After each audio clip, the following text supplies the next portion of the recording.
Today we're going to focus on one of the most basic features of XOLights, which is creating wish lists.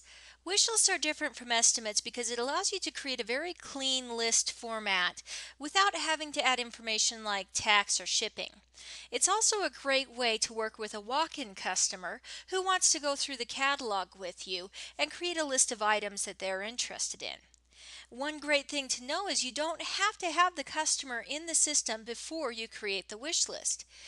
You can add them in here by clicking Add a New Customer before starting your wish list, but that's optional.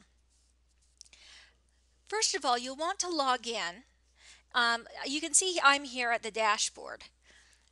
Now you can start a new wish list by opening the catalog. You do that either by clicking Browse Products or by clicking Look Up here on the left-hand side. Either way, that's going to open up the catalog for you in a new window. Note that this is in a new window, as I can still see the dashboard underneath. From here, you'll figure out what the customer wants and do a search to pull up the items that interest them. Now, we have a certain catalog format here, but based on your particular website, you may see a different catalog style. That's okay. The functionality is still going to be the same, even if some things are named and look a little bit differently. First of all, I'm just going to pull up some items that we can look at. And once I have those up, imagine we're going through here with the customer. Anytime they see something that they like, we're going to hit Save for Review to add that to our list to go back to later. Now your catalog may say something like Save to Compare. It's really the same thing. Once you have a list of items that you have saved, you can click Review Saved here, or if you're looking at the item details page, you can also click Compare Selected Items up here. It's the same either way. Here you're going to get a list of everything that interests you that you had checked.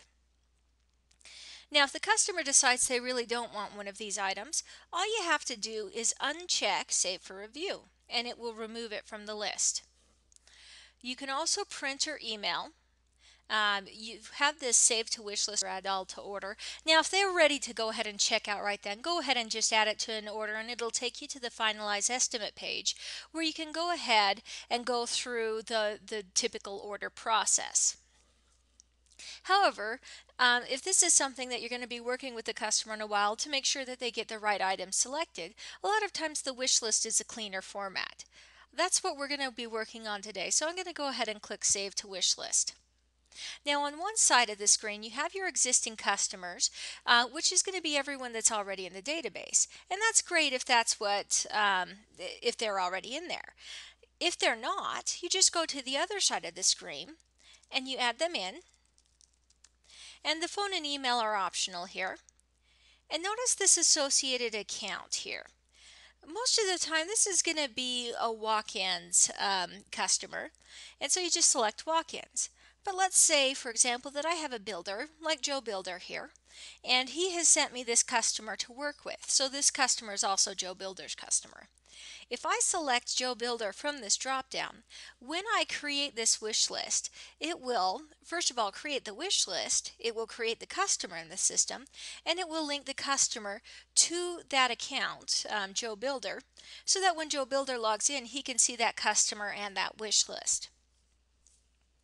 I'm going to go ahead and do that now by clicking Save down here at the bottom of the screen.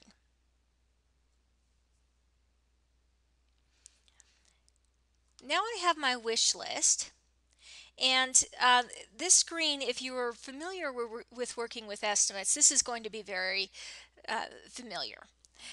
Here you have the ability to change the layout, change things the way things are sorted, and you can also go down here to the bottom of the page and continue to build your wish list by adding in additional items. If you want to see the details of how this page works, watch the video on the Add Edit Items page. Now a couple of things here that I want to point out about the wish list. First of all, you have this number. This number can be used to look up the wish list in XOLights. You can also find the wish list underneath the homeowner, and I'll show you how to do both of those. Now down here at the bottom, notice you can print or email. At this point it's going to email as a PDF. You also have the ability to convert it over to an estimate. So you can start as a wish list, work with the customer to get it to what you want it to be, and then go ahead and switch it over to an estimate when they've got the list to the products that they want to purchase, and then add in your tax and shipping from there. Now, I'm going to show you how to look up an existing wish list in XOLights. There's a couple of different ways to do this actually. First of all, I can click look up an estimate and then put in that number that we saw at the top of that wish list page. Every estimate, order, and wish list in XOLights has its own unique number, and that can be used in that lookup area to pull up your existing projects. However, if you don't have that number handy, you can go into the homeowner section and find that homeowner, and there's the one that we just created. All I have to do to pull it up is hit view.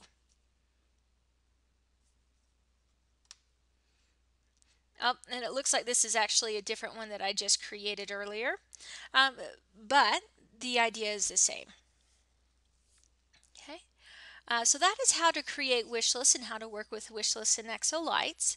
Uh, Please feel free to ask client services any additional questions that you have, and please feel free to also enjoy the other videos and resources that we have available on the training site.